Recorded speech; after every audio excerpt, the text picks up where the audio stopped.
ladies and gentlemen, it gives me great pleasure to introduce to you our singing star, Miss Kitty Reed. Hello world, this is Miss Kitty Reed, and today is a very special day on Amish Book Club. It is our 2nd anniversary. For such a special day, Ruthie and I have a very special book. Today we will discuss Sabina, a story of the Amish by Helen Ryman Snyder Martin. This is the very first time a fiction book was written about the Amish. It was written in 1905. Augustus Acker is an artist and wants to paint the Amish people in their bucolic surroundings. He boards for a month with the Amish Wilt family. That particular family was chosen by Acker because of their beautiful 18-year-old daughter, Sabina. Acker finds the Amish culture shocking before he even reaches the Wilt household, as Father Levi Wilt picks up a new buggy he had made, but before taking it home, uses a broom dipped in mud to scratch the surface and dirty it, so as not to feel prideful in such an attractive buggy. On the way home, Sabina becomes upset and tells her father to take the long way home. They learn that, had they gone their intended route, they would have been in an accident. Acker takes in the Amish customs, finding the family's ways quaint, backward, and even repressive and dirty. However, he comes to love them and gets caught up in their lives. Sabina becomes enamored with Acker, and although he feels the same, he does not think he should pursue her and tries to dissuade her at every turn, to no avail. Sabina has become dissatisfied with her life, and even before Acker came to the farm, had fallen out of love with her boyfriend, Ulmer Popple. Ulmer is the most eligible bachelor in the Amish community, and every girl loves him, all that is, except Sabina. He tries to date other girls to make her jealous, but she is indifferent. Ulmer is angry at Acker's presence, and to force Sabina to promise to never talk to Acker again, he starts dating the girlfriend of Sabina's brother Aaron. Aaron plans to marry his girlfriend, Elefina Schwenkfelders, but there are obstacles.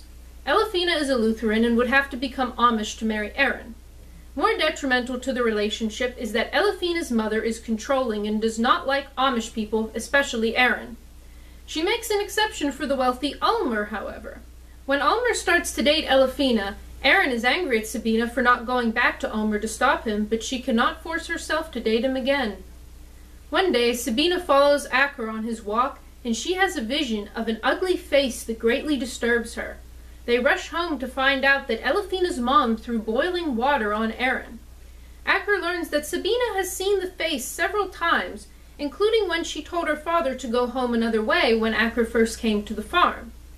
When she sees the face, some danger is soon to befall her or her family. She does not know who the face belongs to, but the only place she could have seen such a person is when she went to a forbidden circus parade. At the end of Acker's month with the family, Sabina decides she wants an education.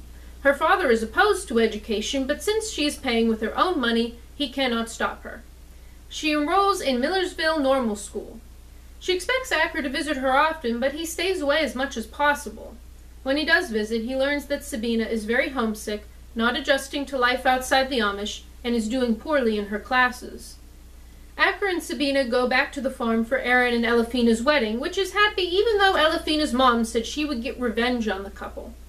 Months later, Sabina has the school call Acker and tell him that she has seen the face and is determined to go home. He takes her home, and they learn that Elefina has died. Elefina's mom accuses Aaron of killing her, and she presents a bottle of arsenic on the windowsill as proof. The Wilts admit that the bottle had been there before Elefina's mom arrived.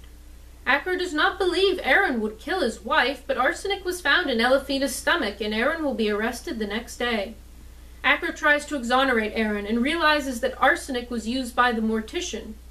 The mortician's testimony lets Aaron walk free, and Sabina and Aaron's father gains an appreciation of education, as Acker's college education saved his son. Sabina has told Acker that if she saw the face again, she would die or go crazy. When Acker is returning Sabina to school, she sees a man on the train. This is the man whose face has been in her mind during her premonitions. She becomes sick and weak, and for days, as the man is spotted around town, Sabina remains deathly ill. She almost dies, but then the man leaves town and she improves. She goes home to recover, and Ulmer visits her, hoping to rekindle their love. He soon realizes that Sabina remembers nothing of the past 2 years.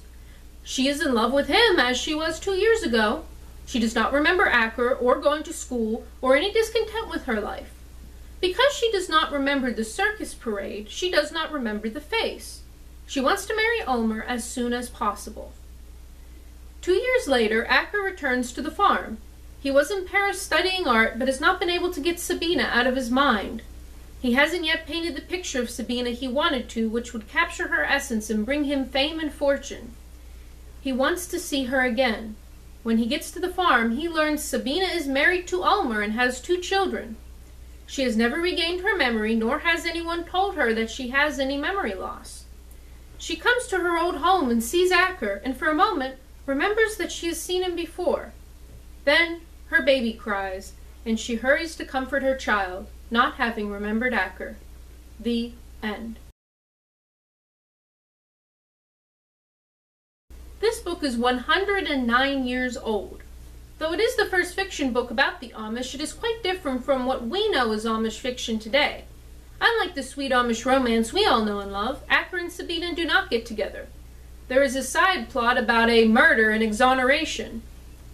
And because Acker is the character we are meant to identify with, rather than Sabina, we get an outsider's view of the Amish, and the outsider is not an admirer.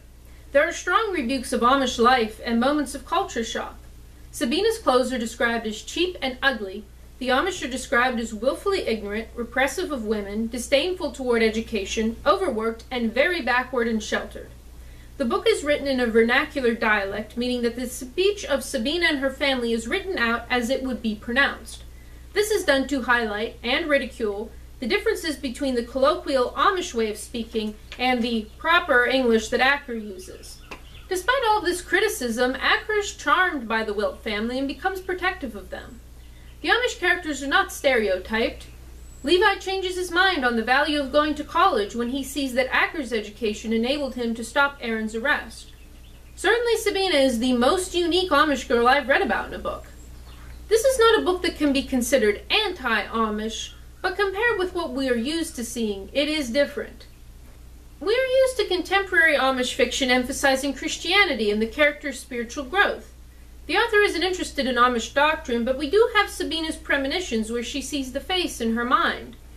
I don't know what the purpose of Sabina seeing the face is. For most of the book, Sabina isn't sure if she has even seen the man the face belongs to. She certainly has never been harmed by him. It is never explained why Sabina receives premonitions that harm will befall her or her family. Where do these experiences come from?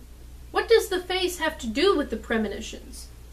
Why does Sabina get sick and almost die when the man who the face belongs to is in the same town as her? I don't have answers to this. I have heard that at the time this book was written, there might have been a public interest in the supernatural. In the preface of the book, the author writes, "The psychic phenomenon presented in this story is not fictitious. The author can vouch for the truth of it." The ending of this book was not tragic, but it was by no means a happy one. When Acker returns to the farm and learns Sabina is a wife and mother, he asks her aunt if Sabina is happy. This is described as, quote, "too searching a question for the average Amish intellect," unquote, but she says she supposes she probably is. I'm left with the question, is Sabina happy? Sabina was dissatisfied with her life at the beginning of the book. She didn't want to marry Ulmer and felt a general yearning for more. Even though she loved Acker, he refused to reciprocate. She had the opportunity to get an education, but was deeply unhappy at school. She was tormented by the face. So Sabina wasn't really happy then. If she had to go back to her Amish life after school, she would have married a man she didn't love and abandoned both an education and the man she did love. That wouldn't be happiness. If she and Acker had wanted to be together, she would have had to leave the Amish. She wouldn't have really been happy leaving her family and culture. When Sabina forgot 2 years of her life, she forgot all that happened in those 2 years that was making her unhappy.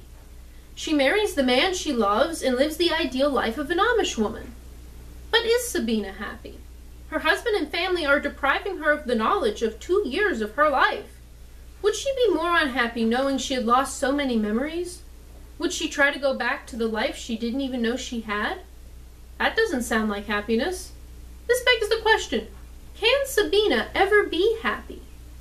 If not happy, would one path in her life bring more contentment or free choice than another? If it is shown that Sabina's experiences in the outside world cannot make her happy, forgetting it all may be the only way for her to have a chance at happiness. She is blissfully unaware of anything outside the Amish life. Keeping in mind the author's view of the Amish, especially her view that the Amish treat women poorly, the book may be saying this: Sabina can only be happy as an Amish wife and mother, not by rejecting the outside world, but by being unaware that any other life exists. I'm not able to rate this book in the conventional way, given how different it is from contemporary Amish fiction, but I will give this book a 5 out of 7, based on how I would recommend it to others. It is not a book for everyone, certainly, but it does give you a lot to think about. I know Sabina is a story that will stick around in my thoughts. I can't believe Miss Kitty Reid has been going strong for 2 full years. I want to thank everyone who makes it possible, starting with the Holy Spirit, who has given me a creative outlet and a place to have fun and share my interest with the world. I want to acknowledge and sincerely thank all my family members and friends who watch my videos and provide support. I thank everyone out there who is watching. I especially want to thank Cameraman X. Without him, this show would not be possible. Thank you to everyone who gives stylistic and analytical advice, as well as those who remind me to post my videos to Facebook and who comment on videos. I hope to continue on making so many more videos for Amish Book Club. This genre has captivated me, and it's hard to explain why when talking to people, but if you come to Amish Book Club, you'll see why. The special episodes of Amish Book Club continue next month when we start to read The Discovery, a serial by Wanda Brunstetter. This is one story separated into 6 books. Because the individual books are short, we will be reading the first 2 books for next month's Amish Book Club. They are Goodbye to Yesterday and The Silence of Winter. Please check with your local library to see if they have them on the shelves. If not, I am sure they would be happy to get them for you through interlibrary loan. Look in the video description for information about these books. This has been 2 years of Amish Book Club with Miss Kitty Reid. This is Miss Kitty Reid and Ruthie signing off. See you later on Amish Book Club. Living in the rhythm that I'm speaking of. You'll be happy in your work if you're in love.